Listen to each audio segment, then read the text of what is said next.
Hello and good morning to everyone, welcome to wise learning platform. तो आज हम full energy के साथ जो हमारी इंडियन पॉलिटी की एम लक्ष्मीकांत की बुक है उसका जो 6th एडिशन है उसको स्टार्ट करने जा रहे हैं। देखो इस बुक का लेटेस्ट एडिशन है, अभी 6th एडिशन जो चल रहा है इसको स्टार्ट करने जा रहे हैं। और अगर बुक की इंपॉर्टेंस की बात करूँ आप लोगों के लिए, तो आप किसी भी एग्ज़ाम की प्रिपरेशन कर रहे हैं, चाहे यूपीएससी, एचसीएस, कोई स्टेट पीसीएस, एसएससी वगैरह हो गया, तो आप लोगों के लिए ये बुक काफ़ी इंपॉर्टेंट है। ओके, इंडियन पॉलिटी का 99.9% सिलेबस इस बुक को पढ़ने के बाद आपका कंप्लीट हो जाता है, कवर हो जाता है। बाकी ऐसा यूपीएससी वगैरह के लिए तो आप ओनली इस बुक पे डिपेंड नहीं कर सकते हैं, उसमें तो आपको पता है करंट अफेयर वगैरह जो होते हैं द हिंदू से या इंडियन एक्सप्रेस से आपको कवर करना पड़ता है, वो आपका करंट का मैटर होगा। बट आपका ये है, उसके लिए इस बुक के अलावा आपको कोई और दूसरी बुक पढ़ने की ज़रूरत नहीं है, बाकी आपको अपने करंट से प्रिपेयर करना पड़ेगा। अगर बात रही नोट्स वगैरह प्रिपेयर करने की, तो मेरे अकॉर्डिंग तो यार इस बुक का ना इंडियन पॉलिटी का सिलेबस इतना वास्ट है कि आपको नोट्स वगैरह खुद प्रिपेयर करने की ज़रूरत है नहीं। आपको करना क्या है, ये बुक आपको मार्केट के अंदर ईजिली अवेलेबल हो जाएगी। आपने बुक परचेज़ करनी है, साथ में आप एक मार्कर और एक हाईलाइटर रख सकते हो। जो भी इंपॉर्टेंट पॉइंट्स मैं आपको बताता हूँ, सिर्फ आपने क्या करना है, उस इंपॉर्टेंट पॉइंट को हाईलाइट करना है अपने हाईलाइटर से। उससे क्या होगा कि आप जब रिवाइज करोगे चीज़ों को, तो रिवीजन करने में आप लोगों के लिए ईजी रहेगा, ज़्यादा आपको दिक्कतों का सामना नहीं करना पड़ेगा। ऐसा नहीं रिवीजन के अंदर बार बार आप पूरा पढ़ोगे तो उसमें टाइम आपका काफ़ी वेस्ट हो जाएगा। अगर आप कुछ मार्किंग करके रखते हो, हाईलाइट करके रखते हो चीज़ों को, तो आप इजीली उन चीज़ों को रिवाइज कर सकते हो। और जितने टाइम्स के अंदर आप नोट्स प्रिपेयर करोगे, आई थिंक मुझे लगता है उतने टाइम में आप इस बुक को 3 बार रिवाइज कर दोगे। तो ओके फ्रेंड्स, तो आज हम स्टार्ट करेंगे हमारा फर्स्ट पार्ट कॉन्स्टिट्यूशनल फ्रेमवर्क। और कॉन्स्टिट्यूशनल फ्रेमवर्क के अंदर जो हमारा फर्स्ट चैप्टर है वो है हिस्टोरिकल बैकग्राउंड। तो हिस्टोरिकल बैकग्राउंड को भी हम 2 पार्ट्स में पढ़ेंगे। फर्स्ट रहेगा कंपनी रूल। कंपनी रूल रहेगा 1773 से लेके 1858 तक। तो कंपनी रूल का मतलब है कि जिस टाइम पीरियड के अंदर ईस्ट इंडिया कंपनी ने भारत के ऊपर शासन किया है उसको हम जानते हैं कंपनी रूल के नाम से। सेकेंड पार्ट रहेगा क्राउन रूल। तो क्राउन रूल का मतलब है कि जिस टाइम पीरियड में ब्रिटिश गवर्नमेंट ने इंडिया पे शासन किया है उसको हम जानते हैं क्राउन रूल के नाम से। तो हमारा आज हम फर्स्ट पार्ट के अंदर कंपनी रूल को स्टडी करेंगे। तो देखो क्या होता है कि सन 1600 के अंदर, 1600 के अंदर ईस्ट इंडिया कंपनी भारत के अंदर आती है व्यापार करने के उद्देश्य से। और उनको जो व्यापार करने का उद्देश्य था भारत के अंदर, वो दे रखा था वहाँ की क्वीन ने, जिनका नाम था क्वीन एलिजाबेथ प्रथम।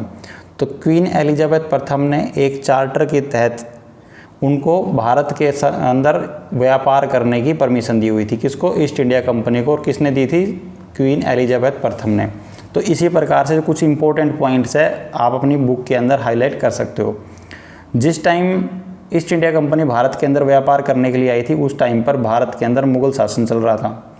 तो क्या होता है कि ईस्ट इंडिया कंपनी के जो ऑफिसर्स थे, जो भारत के अंदर आए थे, या सर्वेंट्स थे ईस्ट इंडिया कंपनी के, जब भारत आए थे वो क्या करते थे, मुगल से परमिशन लेते थे भारत के अंदर व्यापार करने की और भारत के अंदर अपनी फैक्ट्री स्थापित करने की। ये चीज़ें आप लोगों ने हिस्ट्री के अंदर पढ़ी होंगी, जब आपने हिस्ट्री में पढ़ा होगा तब। ओके, तो भारत के अंदर आते हैं ईस्ट इंडिया कंपनी। उस टाइम पे भारत के अंदर मुगल शासन चल रहा था, तो मुगल से क्या करते हैं, भारत के अंदर अपनी फैक्ट्री स्थापित करने की परमिशन लेते हैं और धीरे धीरे अपना व्यापार बढ़ाना स्टार्ट कर देते हैं। फिर क्या होता है, 1757 के अंदर एक प्लासी का युद्ध होता है और 1764 के अंदर होता है बक्सर का युद्ध। तो प्लासी के युद्ध और बक्सर के युद्ध के बाद सन 1765 के अंदर बंगाल, बिहार और उड़ीसा का जो दीवानी राइट्स है वो ईस्ट इंडिया कंपनी को मिल जाता है।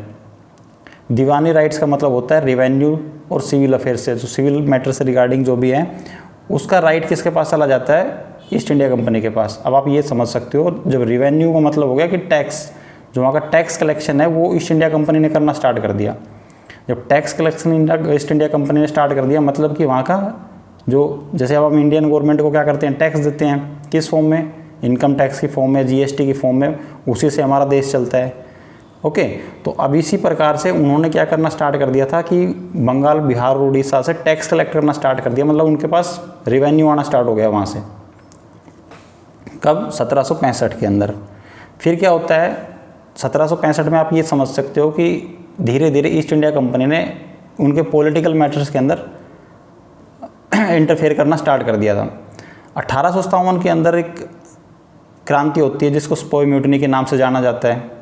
उस क्रांति के बाद 1857 की क्रांति के बाद क्या होता है कि 1858 के अंदर ईस्ट इंडिया कंपनी का शासन ख़त्म हो जाता है।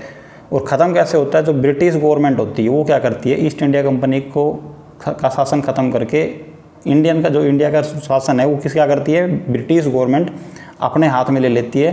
तो इसलिए जब हम पढ़ते हैं कंपनी का रूल या कंपनी का शासन तो 1773 से स्टार्ट होता है। अभी 1773 से क्यों स्टार्ट होता है ये भी हम आएंगे अभी आगे। तो कंपनी का शासन स्टार्ट होता है 1773 में और कब तक चलता है ये, 1858 तक। ओके, अब 1773 में स्टार्ट क्यों होता है, इस पॉइंट पे वापस अभी आने वाले हैं।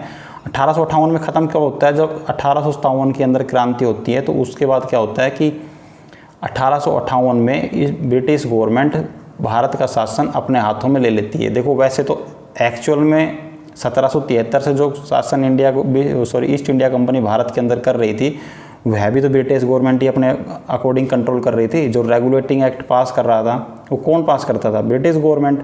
और किसके लिए पास की जाते थे, ईस्ट इंडिया कंपनी के लिए, ताकि ईस्ट इंडिया कंपनी को रेगुलेट किया जा सके अपने अकॉर्डिंग या अपने अकॉर्डिंग चलाया जा सके।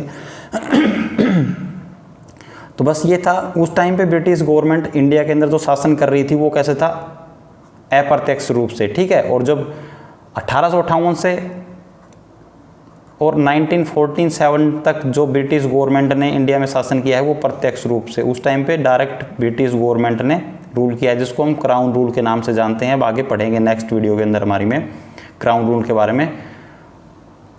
तो 1858 में ब्रिटिश गवर्नमेंट का शासन स्टार्ट होता है, मतलब क्राउन रूल स्टार्ट होता है। और वो कब तक चलता है, 1947 तक। फिर 1947 में क्या होता है, हमारा देश हो जाता है आज़ाद, मतलब फ्री हो जाता है हमारा देश ब्रिटिश गवर्नमेंट से। लेकिन अब आपको पता है जब देश आज़ाद होता है तो देश को चलाने के लिए किस चीज़ की ज़रूरत पड़ती है, कॉन्स्टिट्यूशन की ज़रूरत पड़ती है, संविधान की ज़रूरत पड़ती है। अभी संविधान क्या है, हो सकता है आप लोगों को ना पता हो संविधान क्या है, तो ये आगे पढ़ने को मिलेगा आप लोगों को। वैसे मैं बता देता हूँ, जब भी किसी कंट्री को हमें ऑपरेट करना है, अपने देश को चलाना है, तो अपने देश को चलाने के लिए हमें किसकी ज़रूरत पड़ेगी, संविधान को। संविधान मतलब कुछ रूल रेगुलेशंस की। ओके, तो उसी को हम संविधान बोलते हैं। तो जब हमारा देश आज़ाद हुआ 1947 के अंदर, तो उससे पहले हमें किस चीज़ की ज़रूरत थी, कॉन्स्टिट्यूशन की ज़रूरत थी। अपने देश को चलाने के लिए, रेगुलेट करने के लिए किसकी ज़रूरत थी, कॉन्स्टिट्यूशन की। अब हमारे पास कोई कॉन्स्टिट्यूशन तो उस टाइम था नहीं, और ना ही हमारे पास कोई उस टाइम तक पार्लियामेंट थी, जैसे लोकसभा, राज्यसभा, जो हमारे देश के लिए क्या कर सके, कानून बना सके। तो उसके लिए हमने 1946 के अंदर एक कॉन्स्टिट्यूएंट असेंबली स्थापित की। किस लिए, जो हमारे लिए कॉन्स्टिट्यूएंट क्या 1946 में कॉन्स्टिट्यूएंट असेंबली स्थापित की, जो हमारे लिए कॉन्स्टिट्यूशन मतलब संविधान का निर्माण कर सके। क्लियर यहाँ तक। फिर 1946 के बाद क्या हुआ, कॉन्स्टिट्यूएंट असेंबली स्थापित हो गई, उन्होंने एक कॉन्स्टिट्यूशन का निर्माण किया। 26 जनवरी 1950 को हम लोगों ने उस कॉन्स्टिट्यूशन को क्या कर दिया, भारत के अंदर लागू कर दिया। तो इन्हीं चीज़ों को हमें क्या करना है, अब डीप स्टडी करना है कि कंपनी रूल कब से कब तक चला और क्या कंपनी रूल में क्या था, क्या क्या पढ़ना है हमें। उसके बाद जो नेक्स्ट वीडियो आएगी उसमें हम पढ़ेंगे क्राउन रूल के बारे में। तो कंपनी रूल कब से कब तक है, 1773 से 1858 तक कंपनी रूल चला हमारे देश के अंदर, और क्राउन रूल चला था 1858 से 1948 तक।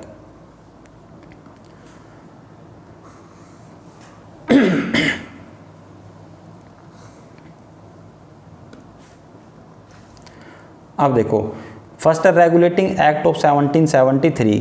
क्या है रेगुलेटिंग एक्ट ऑफ 1773? अब देखो इसके नाम से क्लियर हो रहा है, रेगुलेटिंग एक्ट। रेगुलेटिंग का मतलब होता है रेगुलेट करना, किसी को कंट्रोल करना, अपने अकॉर्डिंग चलाना, उसी को बोलते हैं रेगुलेटिंग एक्ट। अब यहाँ क्या था कि ब्रिटिश गवर्नमेंट ने क्या करना स्टार्ट कर दिया था, ईस्ट इंडिया कंपनी को रेगुलेट करना स्टार्ट कर दिया था अपने अकॉर्डिंग। क्यों रेगुलेट करना स्टार्ट किया था वो मैं बताता हूँ अभी आपको। 1765 के अंदर क्या हुआ था, बताया मैंने अभी आपको कि ईस्ट इंडिया कंपनी को बंगाल, बिहार और उड़ीसा की दीवानी प्राप्त हो जाती है। कब, 1757 के प्लासी के युद्ध और 1764 के बक्सर के युद्ध के बाद ईस्ट इंडिया कंपनी को बंगाल, बिहार और उड़ीसा की दीवानी राइट्स प्राप्त हो जाता है। तो ये जब ब्रिटिश गवर्नमेंट को पता चला तो उनको लगा कि यार जो ईस्ट इंडिया कंपनी भारत के अंदर व्यापार करने के उद्देश्य से गई थी और वो वहाँ जाकर उनके पॉलिटिकल मैटर्स में उन्होंने फिर करना स्टार्ट कर दिया, हस्तक्षेप करना स्टार्ट कर दिया। अब उन्होंने देखो, अब ईस्ट इंडिया कंपनी है जो भारत के अंदर व्यापार करने के उद्देश्य से आई है, उन्होंने आके भारत के राजाओं को हराया है। उसके बाद उन्होंने धीरे धीरे अपना कंट्रोल स्थापित करना स्टार्ट कर दिया। तो ब्रिटिश गवर्नमेंट को लगा कि कहीं यार ये ईस्ट इंडिया कंपनी इतनी पावरफुल ना हो जाए कि हम लोगों के लिए कोई प्रॉब्लम खड़ी कर दे, हमारे लिए कोई प्रॉब्लम खड़ी कर दे। तो इसके लिए क्या किया ब्रिटिश गवर्नमेंट ने, सोचा कि इस ईस्ट इंडिया कंपनी को किसी न किसी प्रकार से क्या करना है, हमें रेगुलेट करना है, मतलब अभी से अपने कंट्रोल में करना है ताकि इसको हम अपने अकॉर्डिंग चला सकें। ओके, तो उसको देखते हुए ब्रिटिश गवर्नमेंट ने इंडिया के अंदर रेगुलेटिंग एक्ट पास किए, किस पर, ईस्ट इंडिया कंपनी के लिए। तो ये पहला रेगुलेटिंग एक्ट था जो कब आया था, 1773 के अंदर आया था। इसलिए हम पढ़ते हैं फर्स्ट रेगुलेटिंग एक्ट कौन सा है, रेगुलेटिंग एक्ट ऑफ 1773। ओके, तो अब हमें पढ़ना है रेगुलेटिंग एक्ट ऑफ 1773 के क्या क्या फीचर्स थे। ठीक है, तो देखो जो 1773 का रेगुलेटिंग एक्ट था, ये फर्स्ट रेगुलेटिंग एक्ट था, तो इसलिए इसकी क्या है, काफ़ी ज़्यादा कॉन्स्टिट्यूशनल इंपॉर्टेंस मानी जाती है। क्यों? क्योंकि ये फर्स्ट रेगुलेटिंग एक्ट था जिसके तहत ब्रिटिश गवर्नमेंट ने ईस्ट इंडिया कंपनी को या ईस्ट इंडिया कंपनी को रेगुलेट और कंट्रोल करना या उनके कार्य को रेगुलेट और कंट्रोल करना क्या किया था, शुरू किया था। पहले बार फर्स्ट टाइम ब्रिटिश गवर्नमेंट ने ईस्ट इंडिया कंपनी के कार्य को रेगुलेट करना स्टार्ट किया था इंडिया के अंदर। तो इसलिए इसको कि इस जो 1773 का रेगुलेटिंग एक्ट है, इसकी काफ़ी ज़्यादा कॉन्स्टिट्यूशनल इंपॉर्टेंस मानी जाती है। सेकंड पॉइंट क्या है कि इसमें फर्स्ट टाइम, देखो अभी तक जो ब्रिटिश ईस्ट इंडिया कंपनी जो थी वो भारत के अंदर व्यापार करने के उद्देश्य से आई थी। तो जो वहाँ की महारानी थी एलिजाबेथ प्रथम, उन्होंने सिर्फ उसको एक चार्टर के तहत भारत के साथ व्यापार करने की परमिशन दी थी, ना कि भारत के पॉलिटिकल और एडमिनिस्ट्रेटिव पॉलिटिकल वर्क के अंदर हस्तक्षेप करने की परमिशन उनके पास नहीं थी। तो अब क्या हो गया था, उनको फर्स्ट टाइम पॉलिटिकल और एडमिनिस्ट्रेटिव फंक्शन ऑफ जो कंपनी के थे उनको रिकॉग्नाइज कर दिया गया था। किसके? जो कंपनी के पॉलिटिकल और एडमिनिस्ट्रेटिव फंक्शंस थे उनको पहले बार रिकॉग्नाइज किया गया था, परमिशन मिल गई थी उनको, एक प्रकार से समझ सकते हो आप। ठीक है, और तीसरा पॉइंट जो इम्पोर्टेंट था यहाँ पे, एक सेंट्रल एडमिनिस्ट्रेशन जो था उसकी फाउंडेशन रखी गई थी, नींव रखी गई थी। किसकी? सेंट्रल एडमिनिस्ट्रेशन की। सेंट्रल एडमिनिस्ट्रेशन का मतलब ये होता है जैसे हमारे देश के अंदर अभी क्या एक सेंट्रल गवर्नमेंट है और कुछ स्टेट गवर्नमेंट्स है। सेंट्रल गवर्नमेंट को पार्लियामेंट ऑपरेट करती है, जैसे उसमें फिलहाल अभी जब हम वीडियो ऑपरेट बना रहे हैं इस टाइम पे हमारे सेंटर में बीजेपी की सरकार है और नरेंद्र मोदी जी प्रधानमंत्री है और 28 स्टेट्स हैं, उन सभी स्टेट्स के अंदर चीफ मिनिस्टर्स हैं। तो जो सेंटर की गवर्नमेंट है वो पूरे इंडिया को कंट्रोल करता है, मतलब पार्लियामेंट पूरे इंडिया को कंट्रोल करता है। जो स्टेट्स हैं वो सेंटर के अंडर आके ही काम करते हैं, तो इसलिए उनके लिए वर्ड का यूज करते हैं हम सेंटर। तो सेम इसी प्रकार से सेंट्रल एडमिनिस्ट्रेशन की नींव रखी गई थी। इसका मतलब था कि किसी एक व्यक्ति को सुप्रीम पावर दी गई थी जो पूरे इंडिया के अंदर जहाँ पे भी ब्रिटिश कंट्रोल था या ईस्ट इंडिया कंपनी थी जहाँ पर भी इंडिया के अंदर उसका कंट्रोल था, उसके ऊपर पूरे के ऊपर किसी एक पर्टिकुलर व्यक्ति का कंट्रोल हो जाए। इसलिए क्या किया गया था, सेंट्रल एडमिनिस्ट्रेशन, इसी को बोलते हैं सेंट्रल एडमिनिस्ट्रेशन की फाउंडेशन या नींव रखी गई थी। अभी इसके बारे में डिटेल से देखते हैं। तो क्या था, गवर्नर जनरल ऑफ बंगाल जो था एज गवर्नर। देखो अभी जो मैंने बताया सेंट्रल एडमिनिस्ट्रेशन की नींव रखी गई थी, इसका मतलब क्या है कि जो गवर्नर जनरल अभी तक क्या होता था, गवर्नर जनरल ऑफ बंगाल होता था, उसको नाम चेंज करके क्या नाम कर दिया गया 1773 में, गवर्नर जनरल ऑफ बंगाल, उसका नाम गवर्नर जनरल बना दिया गया उसको। अभी तक क्या था, सिर्फ ओनली वो गवर्नर था। ठीक है, इसे जैसे बंगाल प्रेसिडेंसी थी ना, इसी प्रकार से दो प्रेसिडेंसी और थी इंपॉर्टेंट, मद्रास प्रेसिडेंसी हो गई, बॉम्बे प्रेसिडेंसी हो गई।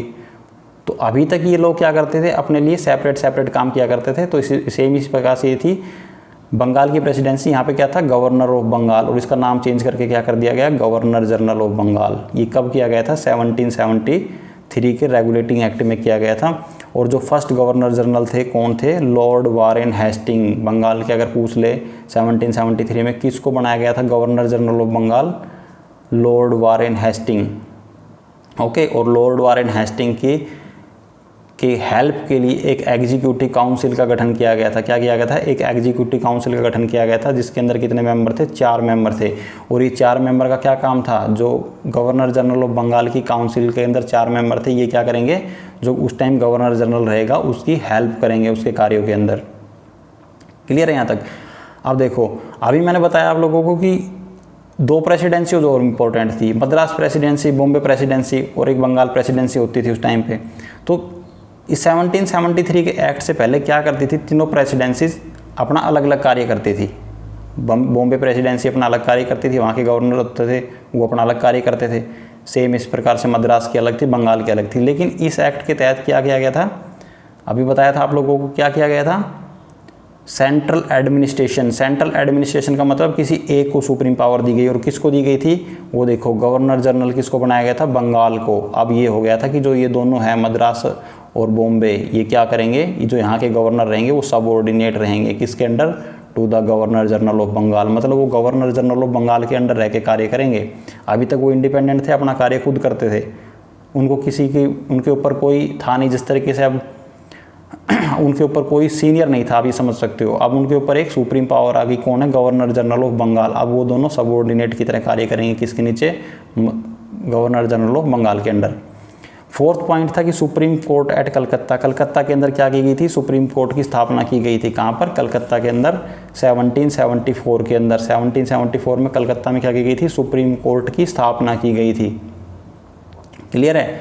और उसके अलावा उस टाइम पर क्या हुआ करते थे, जो कंपनी के सर्वेंट्स थे, फिफ्थ पॉइंट है, जो कंपनी के सर्वेंट्स थे वो क्या करते थे, उस टाइम पर राजाओं से, जो इंडिया के अंदर काफ़ी सारे राजा थे, तो राजाओं से कुछ गिफ्ट्स लिया करते थे या फिर उनसे रिश्वत लेते थे।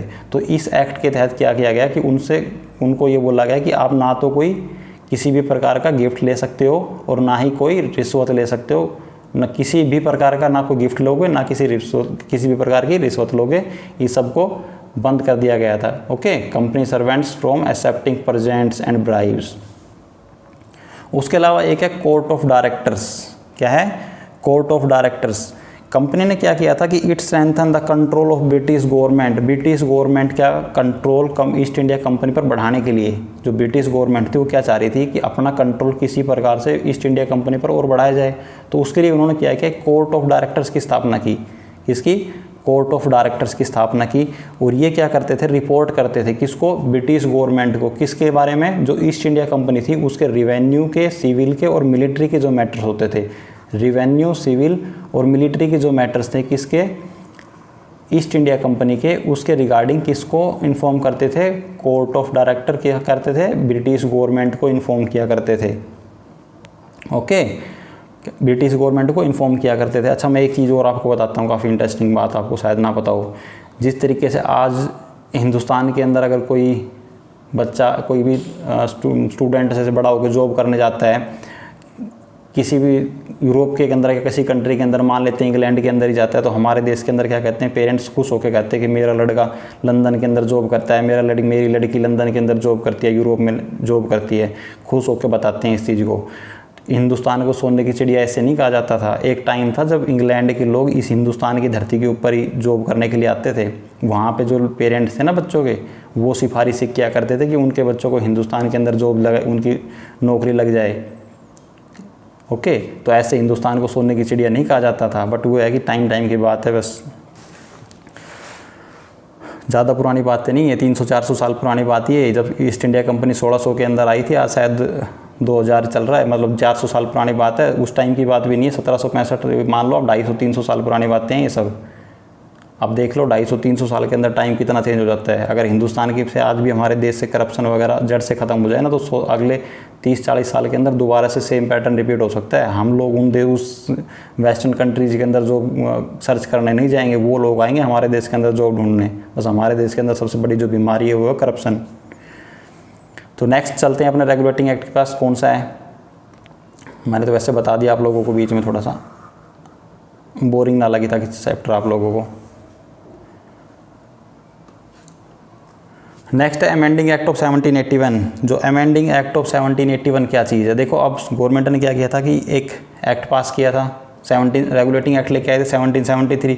अब ब्रिटिश गवर्नमेंट को लगा कहीं ना कहीं यार हम लोगों से अगर कोई चूक हो गई हो उस टाइम पीरियड, जैसे कुछ टाइम के बाद रियलाइज़ होता है, ठीक है, जैसे कि यार कोई चूक हो गई हमसे, हमें कोई शायद, जैसे कि अब सुप्रीम कोर्ट की स्थापना की, अब सुप्रीम कोर्ट की स्थापना की तो सुप्रीम कोर्ट को कुछ पावर दी। अब सुप्रीम कोर्ट को ने उस पावर के अकॉर्डिंग काम करना स्टार्ट किया। जैसे अब आज हमारे देश के अंदर क्या है, इंडिया में हमारी सुप्रीम कोर्ट है, उसके पास कुछ पावर है, वो उसके अकॉर्डिंग कार्य करती है। ओके, अब वो उसके अकॉर्डिंग कार्य करती है, तो सुप्रीम कोर्ट कैसे कार्य करेगी, वो कहाँ लिखा हुआ है, हमारे कॉन्स्टिट्यूशन के अंदर लिखा हुआ है, संविधान के अंदर लिखा हुआ है। सेम उस प्रकार से जो 1774 की कलकत्ता की सुप्रीम कोर्ट थी वो उस कार्य करेगी। वो कहाँ लिखा हुआ था? रेगुलेटिंग एक्ट ऑफ 1773 में लिखा हुआ था। फिर उसके जब कुछ टाइम के बाद ब्रिटिश गवर्नमेंट को रियलाइज़ हुआ कि नहीं यार, हमें कुछ चेंज करना चाहिए, इसके अंदर कुछ अमेंड करना चाहिए, शायद सुप्रीम कोर्ट को थोड़ी पावर ज़्यादा दे दी हम लोगों ने, कुछ कम करनी चाहिए। तो उसके लिए, या फिर not only for supreme court, किसी भी चीज़ के लिए उनको लगा कि यार हमें कुछ चेंज करना है, अमेंड करना है। ये सुप्रीम कोर्ट का तो मैंने जस्ट आपका एग्जांपल देके बताया, क्योंकि जब हम पढ़ेंगे इसके अंदर तो मोस्टली जुरिस्डिक्शन जो सुप्रीम कोर्ट के रिगार्डिंग ही टॉपिक आएंगे सारे। इसके जो फीचर पढ़ेंगे 1781 के अमेंडिंग एक्ट के, तो सुप्रीम कोर्ट के सारे फीचर्स आएंगे, इसलिए मैंने बताया उसका एग्जाम्पल देके आप लोगों को। तो ब्रिटिश गवर्नमेंट को किसी भी मैटर के रिगार्डिंग लगा कि उनको कुछ चेंज करना है या फिर अपने उस एक्ट के अंदर कुछ नया ऐड करना है, तो इसके लिए उन्होंने क्या किया, एक अमेंडिंग एक्ट ऑफ 1781 लेके आए। किसके लिए? जो उनका 1773 का रेगुलेटिंग एक्ट था उसके अंदर कुछ रेक्टिफाई करने के लिए। तो क्या क्या फीचर्स थे 1781 के? अच्छा, इसी 1781 के अमेंडिंग एक्ट को हम किस नाम से जानते हैं? एक्ट ऑफ सेटलमेंट के नाम से भी जानते हैं। किससे? एक्ट ऑफ सेटलमेंट के नाम से भी। इसके क्या क्या फीचर वो देख लेते हैं। इसमें क्या किया गया था? फर्स्ट फीचर इसका क्या है? इसके अंदर क्या किया गया था कि जो गवर्नर जनरल है या फिर जो उसकी काउंसिल है, उसको सुप्रीम कोर्ट के ज्यूरिसडिक्शन से बाहर कर दिया गया था। किस लिए? कि जो भी गवर्नर जनरल या फिर उसकी जो काउंसिल है वो कोई भी कार्य अगर कर रही है, ऑफिशियल कार्य, कोई भी ऑफिशियल कार्य कर रही है, तो उसको सुप्रीम कोर्ट के अंदर चैलेंज नहीं किया जा सकता है। कहाँ पर? सुप्रीम कोर्ट के अंदर चैलेंज नहीं किया जा सकता है। जैसे आज की डेट में आप समझ सकते हो, हमारे देश में जो प्रेसिडेंट है या फिर गवर्नर है, अगर वो कोई भी ऑफिशियल कार्य करते हैं ऑन ड्यूटी टाइम, उनको सुप्रीम कोर्ट के अंदर उनके किसी भी कार्य को सुप्रीम कोर्ट में चैलेंज नहीं किया जा सकता। सेम उसी प्रकार से गवर्नर जनरल और जो काउंसिल थी गवर्नर जनरल की, उनको सुप्रीम कोर्ट के अंदर चैलेंज नहीं किया जा सकता था। मतलब उनको सुप्रीम कोर्ट के ज्यूरिसडिक्शन से बाहर रखा गया था। फर्स्ट पॉइंट, ओके, उनको एग्जम्प्टेड थी, छूट दी गई थी इस चीज़ की। सेकंड क्या है कि जो सर्वेंट्स थे कंपनी के, वो अगर कोई ऑफिशियल कार्य कर रहे हैं, कोई भी ऑफिशियल कार्य कर रहे हैं, पर्सनल कार्य नहीं होना चाहिए, सिर्फ ऑफिशियल कार्य, अगर कंपनी के सर्वेंट्स कोई भी ऑफिशियल कार्य कर रहे हैं तो उनको भी कंपनी क्या किया गया था, इस एक्ट के तहत सुप्रीम कोर्ट के ज्यूरिसडिक्शन से उनको भी बाहर रखा गया था। किस किस को? एक तो था गवर्नर जनरल की काउंसिल को सुप्रीम कोर्ट के ज्यूरिसडिक्शन से बाहर किया गया था। दूसरा, सर्वेंट्स को भी ज्यूरिसडिक्शन के सुप्रीम कोर्ट के ज्यूरिसडिक्शन से बाहर किया गया था, ओनली फॉर ऑफिस पर्पज से, ऑफिशियल कार्य के लिए। अगर कोई प्राइवेट कार्य करते हैं तो वो उसके ज्यूरिसडिक्शन में आता था। उसके अलावा जो भी रिवेन्यू मैटर्स थे, किस चीज़ के? रिवेन्यू मैटर्स थे, एंड उससे रिगार्डिंग रिवेन्यू कलेक्शंस के रिगार्डिंग कोई भी मैटर था, उसको भी सुप्रीम कोर्ट के ज्यूरिसडिक्शन से बाहर कर दिया गया था। मतलब पैसे कलेक्शन या पैसे के रिगार्डिंग कोई भी अगर मैटर था तो उसको भी सुप्रीम कोर्ट के ज्यूरिसडिक्शन से क्या कर दिया गया था? बाहर कर दिया गया था। क्लियर? सेकंड पॉइंट ये हो गया। देखो, जो भी इसलिए मैंने सुप्रीम कोर्ट का एग्जांपल लेके बताया था आप लोगों को अमेंडिंग के, क्योंकि सारी जो चीज़ें हैं सुप्रीम कोर्ट की पावर कम की जा रही है इसके अंदर कहीं ना कहीं। थर्ड पॉइंट क्या है कि जो सुप्रीम कोर्ट की पावर थी वो कहाँ पर थी?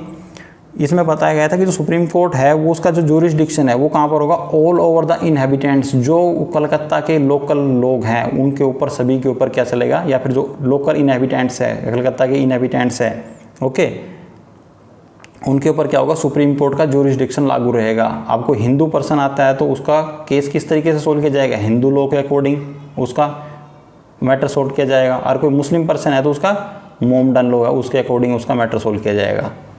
ओके, फोर्थ पॉइंट है, आप देखो उस टाइम पे ऐसा नहीं कि ओनली एक सुप्रीम कोर्ट ही था, उसके अलावा काफ़ी सारे प्रोविंशियल कोर्ट भी थे। अगर प्रोविंशियल कोर्ट से कहीं हमें आगे अपील करनी है तो उस टाइम पे सुप्रीम कोर्ट के अंदर आप अपील नहीं कर सकते थे। वो अपील आप कहाँ कर सकते थे? To the governor general in council के अंदर आप अपील कर सकते थे। सुप्रीम कोर्ट के पास ये पावर भी ले ली गई थी। क्या? प्रोविंशियल कोर्ट से अगर आप अपील कर रहे हो, provincial court appeal to governor general in council के अंदर आप अपील कर सकते हो, सुप्रीम कोर्ट के अंदर आप अपील नहीं कर सकते थे। ये पावर भी सुप्रीम कोर्ट की ख़त्म कर दी गई थी यहाँ पर। फोर्थ है, अगर गवर्नर जनरल जो फ्रेम है, रेगुलेशन फ्रेम करना है, किसके रिगार्डिंग? प्रोविंशियल कोर्ट और सुप्रीम जो गवर्नर जनरल काउंसिल के रिगार्डिंग कोई भी फ्रेम या रेगुलेशन फ्रेम करना है हमें, तो इसकी पावर किसको दे दी गई थी? गवर्नर जनरल को। किसको दे दी गई थी? गवर्नर जनरल को। क्या किया गया था कि गवर्नर जनरल को एम्पावर किया गया था किसके regarding? To frame regulation frame करने के रिगार्डिंग। किसके लिए? प्रोविंशियल कोर्ट और काउंसिल के रिगार्डिंग। अगर प्रोविंशियल कोर्ट और काउंसिल के जो काउंसिल थी उसके रिगार्डिंग कोई भी रूल रेगुलेशन फ्रेम करना है तो उसकी पावर किसके पास दी गई थी? गवर्नर जनरल को, ना कि सुप्रीम कोर्ट को। ये सब चीज़ें अमेंडिंग एक्ट ऑफ 1781 के तहत आती हैं। मोस्टली चीज़ें आपको अमेंडिंग एक्ट ऑफ 1781 याद रखना है, सिर्फ एक चीज़ याद रख लेना, सुप्रीम कोर्ट की कहीं ना कहीं पावर कम की गई थी बस। अब वो क्या क्या पावर कम की गई थी एक बार रिवाइज कर लो। आई थिंक मेरे हिसाब से सिर्फ सुप्रीम कोर्ट याद रख लेना, ज्यूरिसडिक्शन से काफ़ी चीज़ों को बाहर किया गया था, आपको चीज़ें याद हो जाएंगी, काफ़ी ईजी है ये। नेक्स्ट देखते हैं पिट्स इंडिया एक्ट 1784। कौन सा है? Pitt's India act 1784। अब ये 1781 के बाद एक और एक्ट आता है जिसको बोलते हैं पिट्स इंडिया एक्ट, जो कि काफ़ी इंपॉर्टेंट 1784 में आया था। इसके क्या कुछ फीचर्स हैं? इसमें क्या किया गया था, पहले बार जो कॉमर्शियल और पॉलिटिकल फंक्शंस थे किसके, कंपनी के, उनको सेपरेट किया गया था। अब कंपनी क्या कर रही थी, जब इंडिया के अंदर कार्य करती थी, कुछ व्यापारिक भी कार्य कर रही थी, पॉलिटिकल से भी कंपनी ने करना स्टार्ट कर दिया था। व्यापार तो कर ही रही थी, साथ में पॉलिटिकल हस्तक्षेप करना स्टार्ट कर दिया। तो ये जो 1784 का जो पिट्स इंडिया एक्ट आता है, इन्होंने क्या किया, इस एक्ट के तहत ब्रिटिश गवर्नमेंट ने जो कंपनी के पॉलिटिकल मैटर्स है और कंपनी के जो पॉलिटिकल फंक्शन और जो कमर्शियल फंक्शन है, उन दोनों को क्या कर दिया, सेपरेट कर दिया, अलग अलग कर दिया। Okay, distinguish between commercial and political function, distinguish between commercial and political function of the company, company के क्या कर दिया, कॉमर्शियल फंक्शन और पॉलिटिकल फंक्शन को सेपरेट कर दिया था।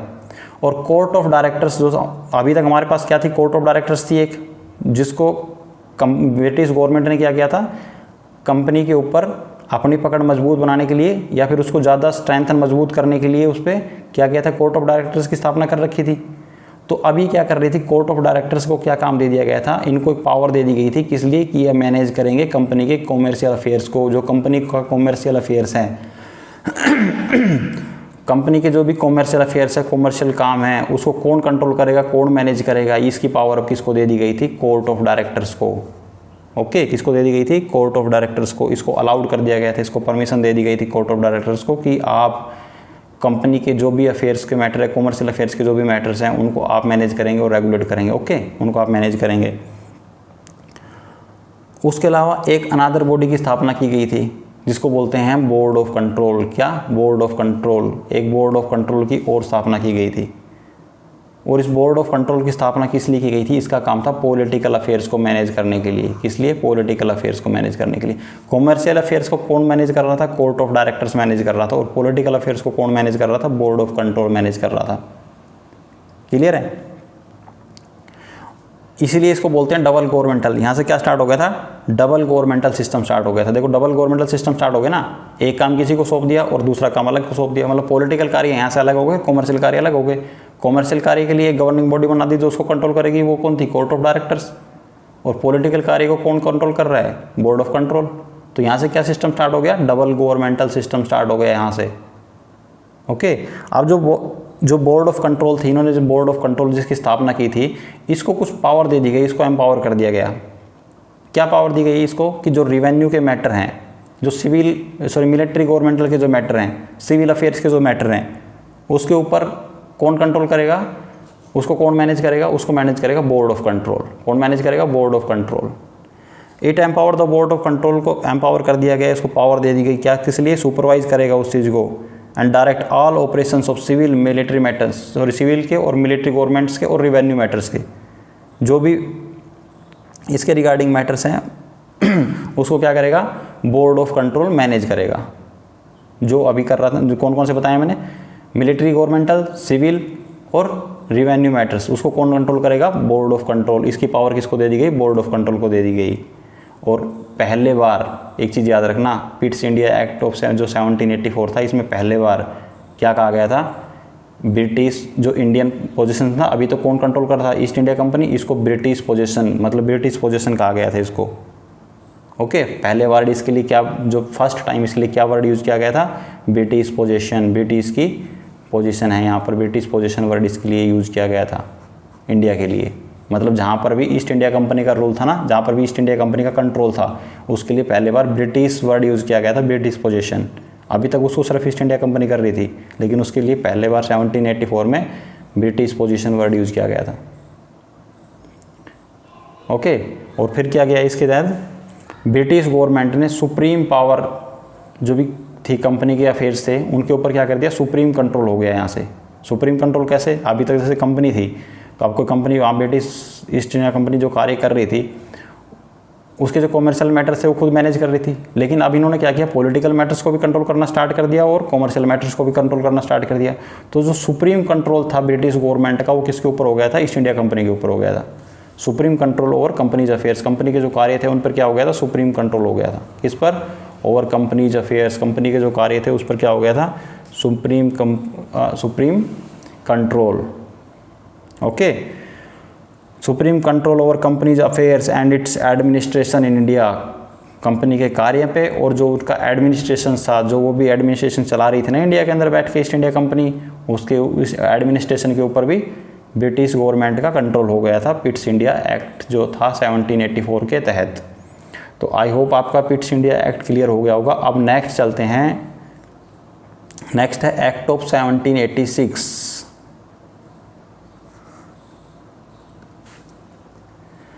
एक्ट ऑफ 1786 के तहत क्या था कि लॉर्ड कॉर्नवालिस को क्या किया गया था, अपॉइंट किया गया था गवर्नर जनरल ऑफ बंगाल। किसको 1786 में किसको नियुक्त किया गया था governor general of Bengal, lord Cornwallis. किसको, लॉर्ड कॉर्नवालिस। ये नाम भी आप याद कर लेना, आपके प्रीलिम्स में पूछा जा सकता है या फिर किसी भी एग्जाम्स के अंदर फैक्ट बेस पे पूछा जा सकता है। 1786 में गवर्नर जनरल ऑफ बंगाल, ये याद रखना, गवर्नर जनरल ऑफ बंगाल किसको नियुक्त किया गया था, लॉर्ड कॉर्नवालिस को। और इसकी दो डिमांड थी इंपॉर्टेंट, क्या डिमांड थी, और उन दो डिमांड को ही एक्ट ऑफ 1786 के तहत परमिशंस दी गई थी, इसलिए बस ये एक्ट ऑफ 1786 हमें पढ़ना है। तो क्या डिमांड थी लॉर्ड कॉर्नवालिस की, एक तो थी कि पावर टू ओवरराइड, मतलब ये चाहता था कि मेरे पास मतलब मुझे एक ऐसी पावर दी जाए कि मैं किसी विशेष परिस्थिति के अंदर, जो मेरी काउंसिल ने, जो भी उसकी काउंसिल थी, उस काउंसिल ने अगर कोई डिसीजन लिया है तो मैं उसके डिसीजन को कैंसिल करके, निरस्त करके अपना खुद का डिसीजन लागू कर सकूं। That is power to override.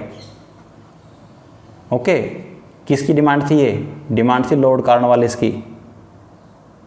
और इस डिमांड को पूरा करने के लिए क्या लाया गया था, एक्ट ऑफ 1786। क्लियर है ना। He should be given power to override the decision of council in special cases। Special cases के अंदर क्या किया जाए, काउंसिल के डिसीजन के ऊपर इसके जो खुद के डिसीजन है उसको ओवरराइड किया जाए। ये लॉर्ड कॉर्नवालिस चाहता था कि इस स्पेशल केसेस के अंदर कंपनी के डिसीजन को कैंसिल करके खुद के डिसीजन को लागू किया जा सके, और इसको 1786 के तहत परमिशन दी गई या इनको लागू किया गया था। सेकंड पॉइंट था कमांडर इन चीफ। इसकी दूसरी डिमांड थी कि commander in chief, he would also become the commander in chief, मतलब यह खुद कमांडर इन चीफ, मतलब जो आर्मी वगैरह थी ना उसका कमांडर इन चीफ खुद बनना चाहता था। इसकी डिमांड थी कि मैं खुद जो हमारी आर्मी है उसका कमांडर इन चीफ बनना चाहता हूँ, और इसके लिए इसको 1786 का जो एक्ट आया था, इस एक्ट के तहत इसको परमिशन दी गई थी इस चीज़ की, फिर इसको पास किया गया था। दैट इज़ वाई हमें सिर्फ ओनली जो एक्ट ऑफ 1786 है दो पर्पज से पढ़ना है। 1786 में lord Cornwallis governor general of Bengal बने थे, इनकी दो डिमांड थी, सिर्फ दो डिमांड को पूरा किया गया था, उसके लिए हमने एक्ट ऑफ 1786 पढ़ा है यहाँ पर। क्लियर, सिर्फ इनकी दो डिमांड याद रखना, पावर टू ओवरराइड, मतलब इनको पावर टू ओवरराइड ज़रूरत थी। इनकी क्या डिमांड थी कि इनकी पावर को किसी विशेष परिस्थिति के अंदर इनके डिसीजन को काउंसिल के डिसीजन के ऊपर लागू किया जा सके। दूसरा, ये कमांडर इन चीफ बनना चाहते थे खुद। तब नेक्स्ट चलते हैं हम, और 1786 का एक्ट पास करके इनकी दोनों डिमांड को पूरा किया गया था। नेक्स्ट पढ़ते हैं चार्टर एक्ट ऑफ 1793। अब से स्टार्ट होता है चार्टर एक्ट ऑफ 1793। क्या था चार्टर एक्ट ऑफ 1793? देखो, जो लॉर्ड कॉर्नवालिस को जो भी पावर दी गई थी ओवरराइड की, उस ओवरराइड की पावर को कंटिन्यू कर दिया गया, एक्सटेंड कर दिया गया आगे फ्यूचर के लिए। अब चाहे लॉर्ड कॉर्नवालिस हो, चाहे फ्यूचर में जो भी गवर्नर जनरल आएगा वो इस ओवरराइड की पावर को यूज करेगा, मतलब उसके पास भी रहेगी ओवरराइड की power.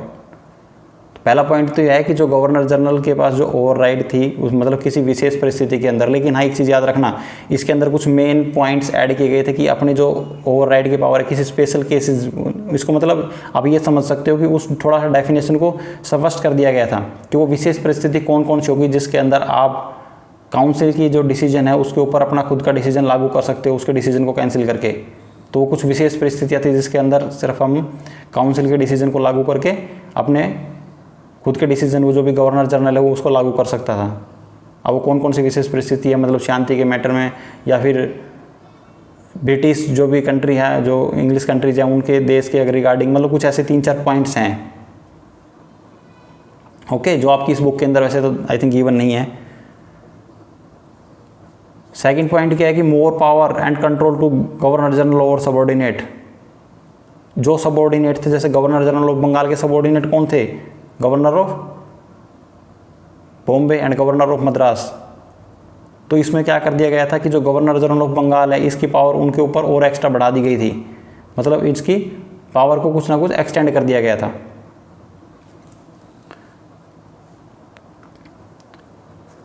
Override power extended. Second है मोर पावर ऑन कंट्रोल, ज़्यादा पावर दे दी गई थी किसको, गवर्नर जनरल ऑफ बंगाल को। किसके ऊपर, गवर्नर ऑफ बंगाल और governor of Bombay and governor of Madras के ऊपर, जो उसके सबॉर्डिनेट थे उनके ऊपर इसको ज़्यादा पावर दे दी गई थी 1793 के एक्ट के तहत, चार्टर एक्ट के तहत। थर्ड पॉइंट क्या है, एक्सटेंडेड ट्रेड कंपनी मोनोपोली। जो अभी तक देखो क्या हो रहा था कि ब्रिटिश के अंदर, ब्रिटेन के अंदर और काफ़ी सारी कंपनियां थी, जब उनको लगा कि यार ईस्ट इंडिया कंपनी भारत के अंदर जाके इतना मोटा पैसा कमा रही, मुनाफा कमा रही है, तो उन कंपनीज को लगा कि यार हमें भी इंडिया के अंदर जाना चाहिए और बिजनेस व्यापार करना चाहिए। तो लेकिन अगर व्यापार करेंगे, इंडिया के अंदर आएंगे, व्यापार करेंगे, तो उसके लिए परमिशन तो चाहिए ना ब्रिटिश गवर्नमेंट से। लेकिन ब्रिटिश गवर्नमेंट ने सिंगल ओनली मोनोपोली दे रखी थी किसको, ओनली परमिशन दे रखी थी किसको, ईस्ट इंडिया कंपनी को, सिर्फ आप जाके इंडिया के अंदर व्यापार कर सकते हो। तो इस मैटर पे ब्रिटेन के अंदर बाकी इस तरीके की आवाज़ें उठना स्टार्ट हो गई थी कि कंपनी की मोनोपोली को ख़त्म किया जाए और बाकी कंपनीज को भी वहाँ जाके व्यापार करने, बिजनेस करने की परमिशन दी जाए। लेकिन चार्टर एक्ट ऑफ 1793 में ओनली जो इसकी मोनोपोली थी कंपनी की उसको एक्सटेंड कर दिया गया। उसको बोला गया कि भाई सिर्फ ओनली आप ही, जो ईस्ट इंडिया कंपनी है वही सिर्फ इंडिया के अंदर क्या कर सकती है, बिजनेस कर सकती है, व्यापार कर सकती है। इसकी मोनोपोली को ये समझ सकते हो कि जारी रखा। ईस्ट इंडिया कंपनी की क्या मोनोपोली, जो ट्रेड मोनोपोली थी इंडिया के अंदर, उसको जारी रखा। और ये चार्टर एक्ट कितने टाइम के लिए आते थे, 20 साल के लिए आते थे। अब 1793 में आया तो 20 साल के लिए आ गया, मतलब अब इस चीज़ को परमिट कर दिया तो अगले 20 साल तक आप करोगे। 20 साल के बाद दोबारा नया चार्टर आएगा, तब देखेंगे इस मोनोपोली को कंटिन्यू करना है, कैंसिल करना है। वो जब 1813 का नया एक्ट आएगा, चार्टर एक्ट आएगा 1813 के अंदर, उसमें पता चलेगा इस मोनोपोली को, ट्रेड मोनोपोली को, जो ईस्ट इंडिया कंपनी की ट्रेड मोनोपोली है, इसको कंटिन्यू रखना है, कैंसिल करना है। क्लियर। फोर्थ पॉइंट क्या था, जो कमांडर इन चीफ होता था, अभी तक क्या होता था कि देखो ईस्ट इंडिया कंपनी के अंदर वो कमांडर इन चीफ था, वो काउंसिल का मेंबर होता था, कंपलसरी था। लेकिन इस एक्ट के तहत क्या कर दिया कि जब तक बोर्ड ऑफ कंट्रोल उसको सिलेक्ट ना करे, क्या ना करे, बोर्ड ऑफ कंट्रोल उसको अपॉइंट ना करे, या जब तक उसको अपॉइंट ना किया जाए तब तक वो कमांडर इन चीफ या जो है वो काउंसिल का मेंबर नहीं हो सकता है। Commander in chief not member to council, जो कमांडर इन चीफ है वो काउंसिल का मेंबर नहीं हो सकता है। अनटिल, कब तक, अनलेस कब तक, जब तक कि उसको अपॉइंटमेंट ना की जाए, किसके तौर पे, एज ए जो काउंसिल मेंबर है उसके तौर पे उसकी अपॉइंटमेंट ना की जाए, तब तक कमांडर इन चीफ काउंसिल का मेंबर नहीं हो सकता है। ये कब किया गया था, चार्टर एक्ट ऑफ 1793 के तहत। ओके। फिफ्थ पॉइंट है अभी तक क्या हो रहा था, देखो जो भी बोर्ड ऑफ कंट्रोल के मेंबर्स थे, किसके, बोर्ड ऑफ कंट्रोल के मेंबर्स थे या उसका जो स्टाफ था, उसको जो सैलरी दी जाती थी वो दी जाती थी ब्रिटेन गवर्नमेंट से।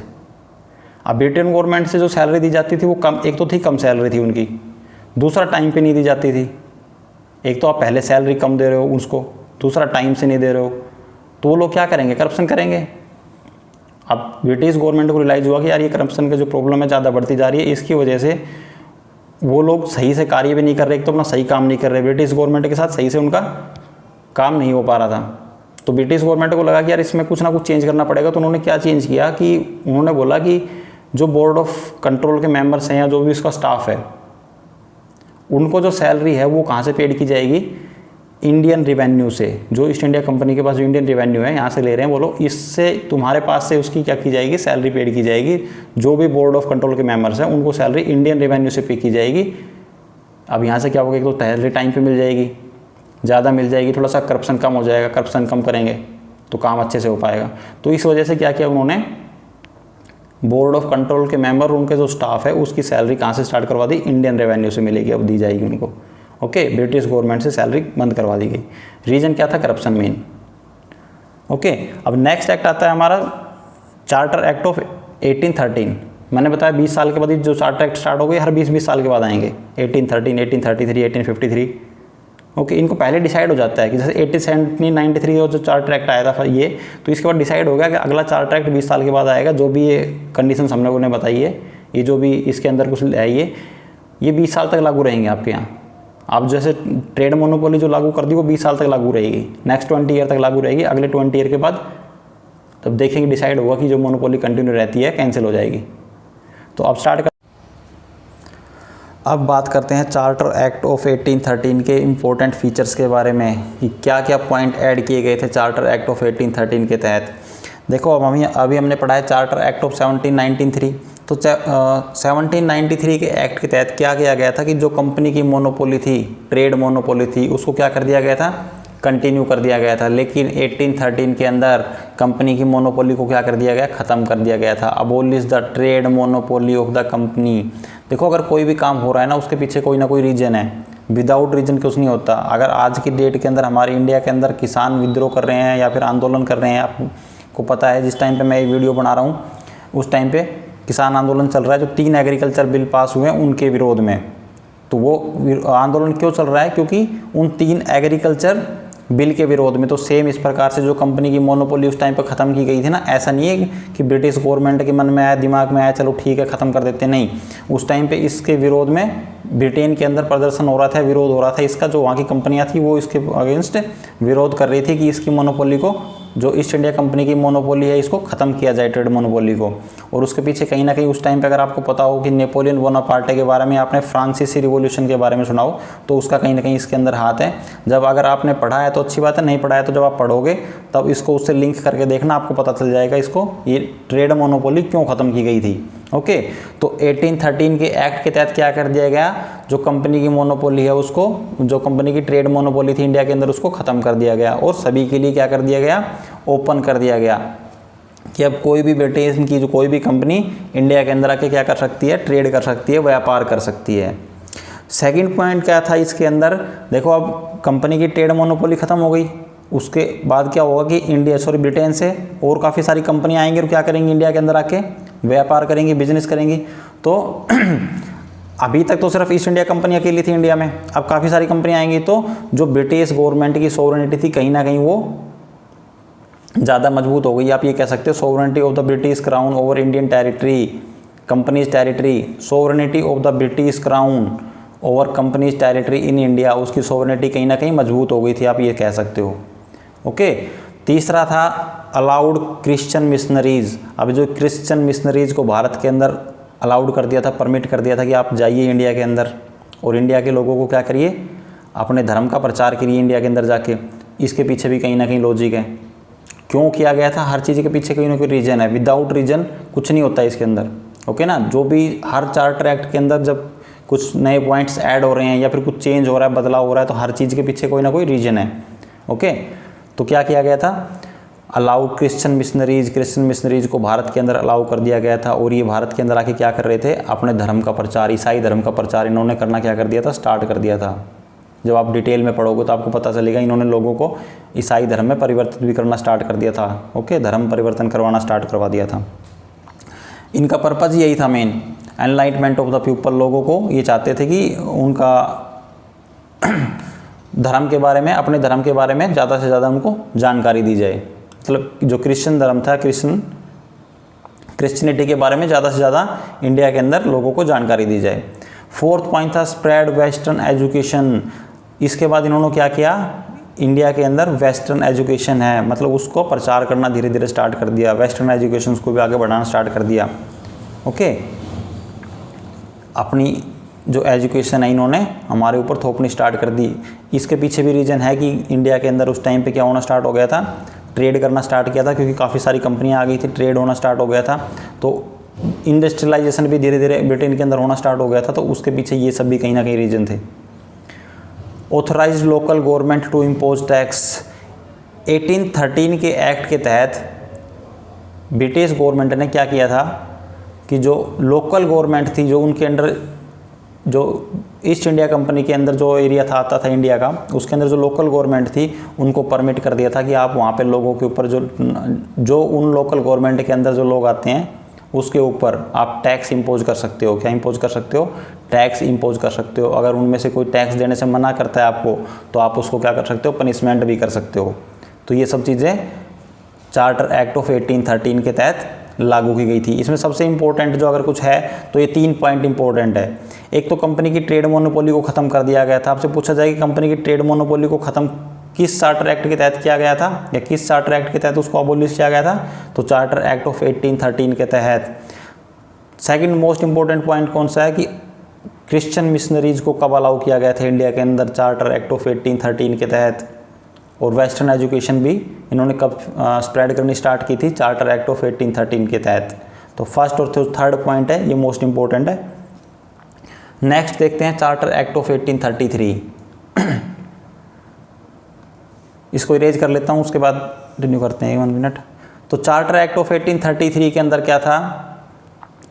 इस एक्ट के तहत, अच्छा, चार्टर एक्ट ऑफ 1833 का एक अनदर नेम भी है, दूसरे नाम से भी इसको जाना जाता है। आप गूगल पे सर्च करके कमेंट बॉक्स में ज़रूर बताएं मुझे, क्योंकि बताने में तो मैं भी बता सकता हूँ आपको, लेकिन कुछ चीज़ें ऐसी है जो आपको खुद से ट्राई करनी चाहिए। गूगल पे सर्च करो इसका दूसरा नाम क्या है, आप कमेंट बॉक्स में उसका आंसर बताओ। तो इस एक्ट के तहत क्या किया गया था कि फाइनल स्टेप लिया गया था। फाइनल स्टेप किसकी तरफ? सेंट्रलाइजेशन की तरफ। Centralisation in British India. Okay, इन्होंने क्या किया था? ब्रिटिश इंडिया मतलब जो ब्रिटिश भारत था, जिसके अंदर जिस इंडिया के जिस भी एरिया के ऊपर ब्रिटिश गवर्नमेंट का कंट्रोल था या ईस्ट इंडिया कंपनी का कंट्रोल था, वहाँ पे कंप्लीट सेंट्रलाइजेशन कर दिया था। जैसे मान लेते हैं ये complete area British east India के अंदर आ रहा था, इतना पर्टिकुलर एरिया, तो उस पूरे एरिया पे मतलब अब एक मेन आदमी होगा जो उस पूरे एरिया को कंट्रोल करेगा। अभी तक तो जो Bengal governor general of Bengal था, उसके अंडर में बॉम्बे प्रेसिडेंसी, मद्रास प्रेसिडेंसी आती थी। उसके अलावा अब कुछ रिमेनिंग पार्ट जो इंडिया का रह गया था, जो इनके अंडर में नहीं आता था गवर्नर जनरल ऑफ बंगाल के अंडर में, अब उसको क्या कर दिया? कंप्लीट अपने अंडर में ले लिया था, और उसको अब नाम चेंज करके क्या नाम रख दिया? Governor general of India. जो गवर्नर जनरल ऑफ बंगाल था उसका नाम चेंज कर दिया, और उसको क्या नाम रख दिया गया? Governor general of India. आज से उसको जो 1833 का एक्ट था, उस एक्ट के बाद गवर्नर जनरल ऑफ बंगाल को गवर्नर जनरल ऑफ इंडिया कहा जाने लगा। क्या कहा जाने लगा? Governor general of India. और जो कंप्लीट सिविल और मिलिट्री पावर्स थी वो किसको दे दी गई थी? गवर्नर जनरल ऑफ इंडिया के पास कंप्लीट सिविल और मिलिट्री पावर, पूरी जो कंप्लीट की सिविल और मिलिट्री पावर्स थी वो गवर्नर जनरल ऑफ इंडिया के पास दे दी गई थी। और फर्स्ट टाइम ऐसा हुआ था कि जो ब्रिटिश ईस्ट इंडिया कंपनी के अंडर जो भी पूरा एरिया था वो पूरा ब्रिटिश गवर्नमेंट के अंडर आ गया था इस एक्ट के बाद, क्योंकि गवर्नर जनरल ऑफ इंडिया जो गवर्नर जनरल ऑफ बंगाल को गवर्नर जनरल ऑफ इंडिया बनाने के बाद जो कंप्लीट एरिया था ब्रिटिश गवर्नमेंट के under, sorry British east India company के अंडर, वो किसके अधिकार में आ गया था? ब्रिटिश गवर्नमेंट के अधिकार में आ गया था। अब गवर्नर जनरल ऑफ इंडिया कौन थे? क्या नाम था उनका? उनका नाम था लॉर्ड विलियम बेंटिक। क्या नाम था? Lord William Bentinck. Lord William Bentinck, BENTICK, Lord William Bentinck first governor general of India थे। पीटी पॉइंट ऑफ व्यू से काफ़ी इंपॉर्टेंट है, नाम याद रखना। सेकंड पॉइंट है deprived Bombay and Madras legislative power. अब क्या कर दिया गया था कि जो बॉम्बे प्रेसिडेंसी थी और मद्रास प्रेसिडेंसी थी, उन दोनों की जो लेजिस्लेटिव पावर थी, कानून बनाने का जो अधिकार था उनके पास, उसको बिल्कुल ख़त्म कर दिया था। और जो लेजिस्लेटिव पावर थी, कंप्लीट लेजिस्लेटिव पावर किसकी? जो area British east India company के अंडर या ब्रिटिश गवर्नमेंट के अंडर अब आता था, उसकी कंप्लीट लेजिस्लेटिव पावर किसके अंदर आ गई थी? गवर्नर जनरल ऑफ इंडिया के पास आ गई थी। जो अभी तक गवर्नर ऑफ बॉम्बे और गवर्नर ऑफ मद्रास के पास जो लेजिस्लेटिव पावर थी, इस एक्ट के बाद उसको बिल्कुल ख़त्म कर दिया था या पूरी तरह से समाप्त कर दिया गया था।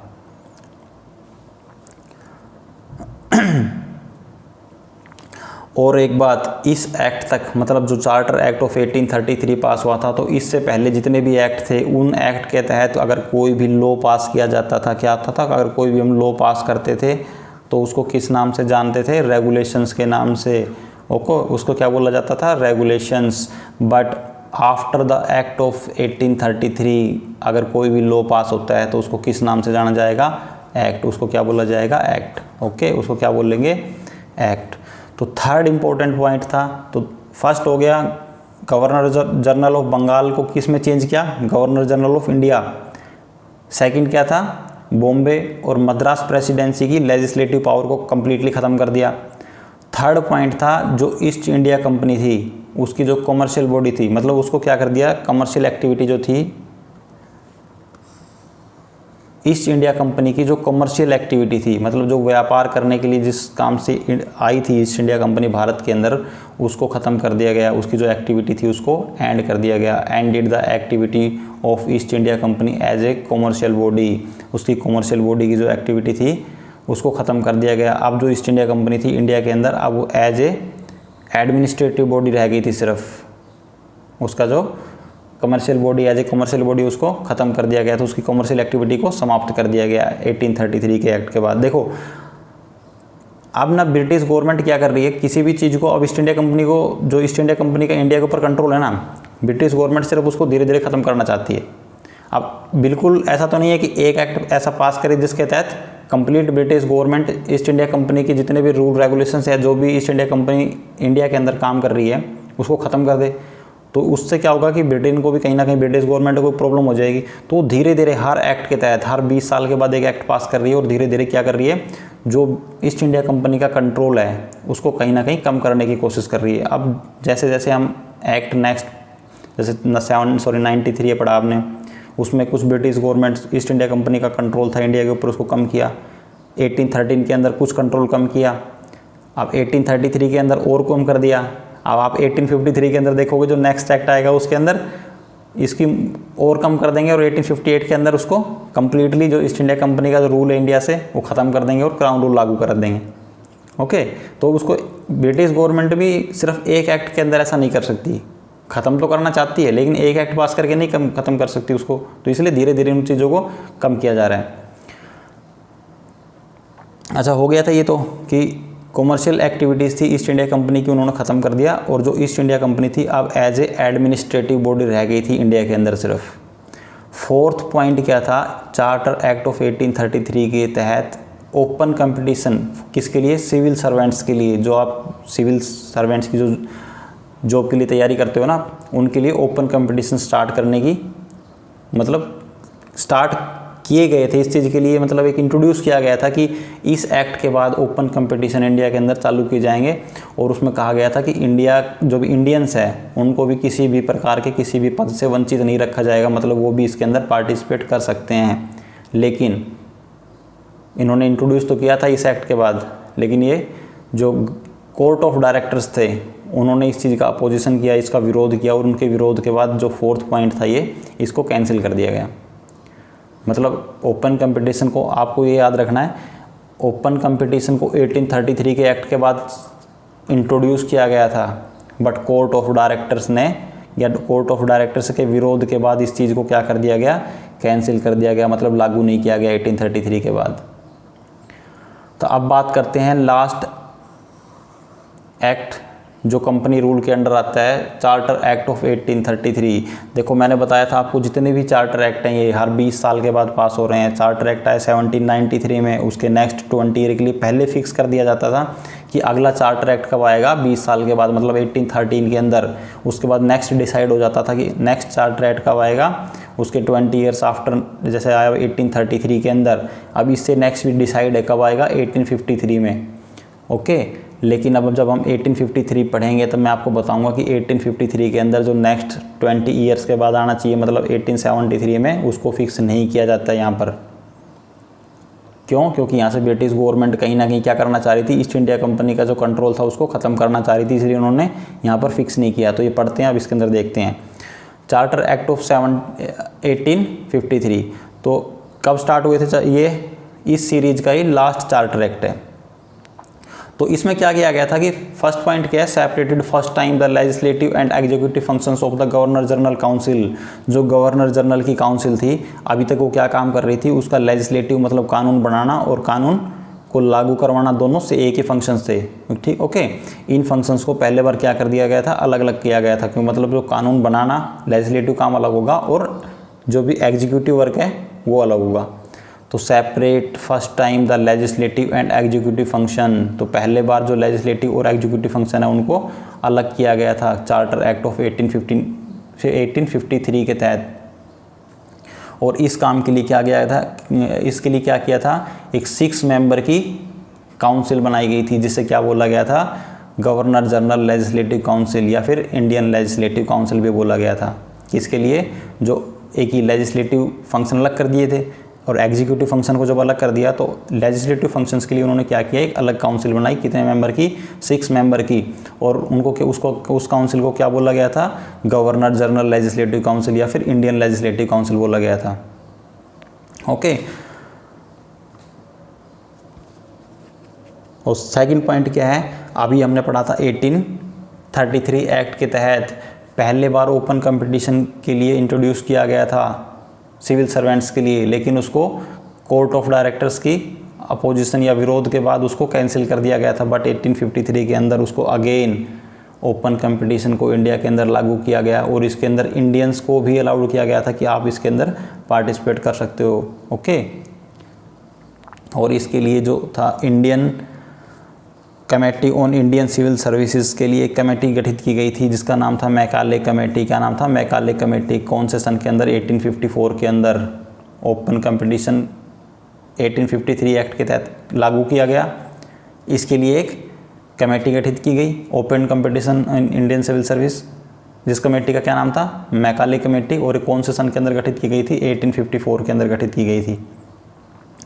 Third and most important point है, अच्छा मैं उसके बारे में बताना भूल गया, जो सेपरेट लेजिस्लेटिव काउंसिल थी, जो गवर्नर जनरल की, जो हमारा फर्स्ट पॉइंट था, गवर्नर जनरल की जो लेजिस्लेटिव काउंसिल थी उसको गठित किया गया था, क्या बोला गया था, इंडियन लेजिस्लेटिव काउंसिल। और इसी लेजिस्लेटिव काउंसिल ने इंडिया के अंदर एज ए मिनी पार्लियामेंट, पहले बार इंडियन के अंदर क्या किया था, एज ए मिनी पार्लियामेंट काम करना स्टार्ट किया था।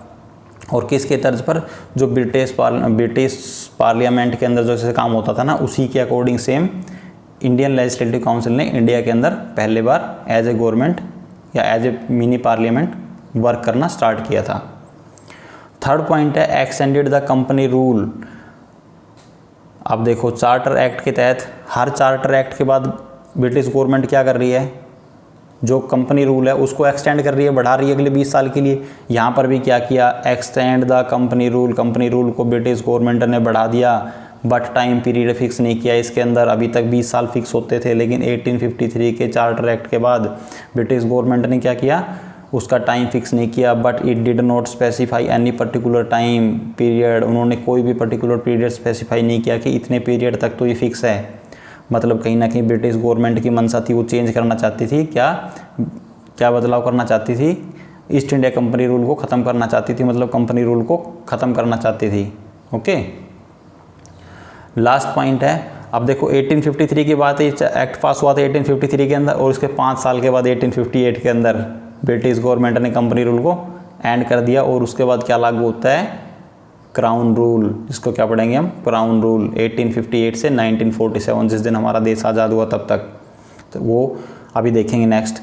तो 1850 जो चार्टर एक्ट ऑफ 1853 है उसके अंदर 3 पॉइंट्स हो गए हमारे। लास्ट एंड फोर्थ पॉइंट क्या है, first time local representation in Indian legislative council. Indian legislative council के अंदर फर्स्ट टाइम लोकल रिप्रेजेंटेशन की गई थी। जैसे अभी बताया हमने, इंडियन लेजिस्लेटिव काउंसिल गठित की गई थी जिसके अंदर कितने मेंबर थे, 6 मेंबर थे। उन 6 मेंबर में से 4 मेंबर को जो लोकल रिप्रेजेंटेशन है या जो हमारी प्रोविंशियल है या लोकल गवर्नमेंट है, जिसको हम क्या बोलते हैं, प्रोविंशियल, वहाँ से अपॉइंट किया गया था। तो ये 4 लोकल प्रोविंशियल कौन कौन सी थी, मद्रास, बॉम्बे, बंगाल और आगरा। मद्रास, बॉम्बे, बंगाल और आगरा, ये 4 प्रोविंशियल थी जहाँ से 4 लोगों को या 4 मेंबर्स को अपॉइंट किया जाता था, किसके अंदर, इंडियन लेजिस्लेटिव काउंसिल के अंदर या फिर गवर्नर जनरल लेजिस्लेटिव काउंसिल के अंदर, जो जिसका गठन किया गया था, ओके। इस चार्टर एक्ट 1853 के तहत ही उसका गठन किया गया था और इसके लिए फर्स्ट टाइम इसमें लोकल रिप्रेजेंटेशन भी दी गई थी। मतलब उस 6 में से 4 मेंबर कहाँ से होंगे, प्रोविंशियल से, और उनकी अपॉइंटमेंट कहाँ से की जाएगी, 4 डिफरेंट प्रोविंशियल से। क्या नाम है? जो 3 तो मेन होगी, बंगाल, मद्रास, बॉम्बे और एक है आगरा। तो हमारा जो कंपनी रूल के अंडर था ये 4 ट्रैक्ट फिनिश होते हैं यहीं पर। अब इसके बाद हम कंटिन्यू करेंगे हमारा कंपनी रूल 1858 से 1947 तक, उसको हम डिस्कस करेंगे नेक्स्ट वीडियो के अंदर। देखो, अगर आपको अच्छा लगा है हमारा इनिशिएटिव तो आप यार कमेंट करके ज़रूर बताएं। अगर 1% भी हो सकता है आप लोगों को कुछ चीज़ पसंद नहीं आई, कुछ भी अगर आप चाहते हैं हमें चेंज करना है इसके अंदर, तो भी आप कमेंट करके ज़रूर बताना। अपनी राय ज़रूर देनी है, मेरे कहने का मतलब ये आप लोगों ने। ओके, सही है या गलत जैसी भी, लेकिन अपनी राय ज़रूर देनी है। और अगर अच्छा लगा हो तो वीडियो को लाइक ज़रूर करें। ठीक है फ्रेंड्स, मिलते हैं नेक्स्ट वीडियो में, कंपनी रूल पढ़ेंगे उसके अंदर हम। तब तक के लिए बाय बाय, टेक केयर।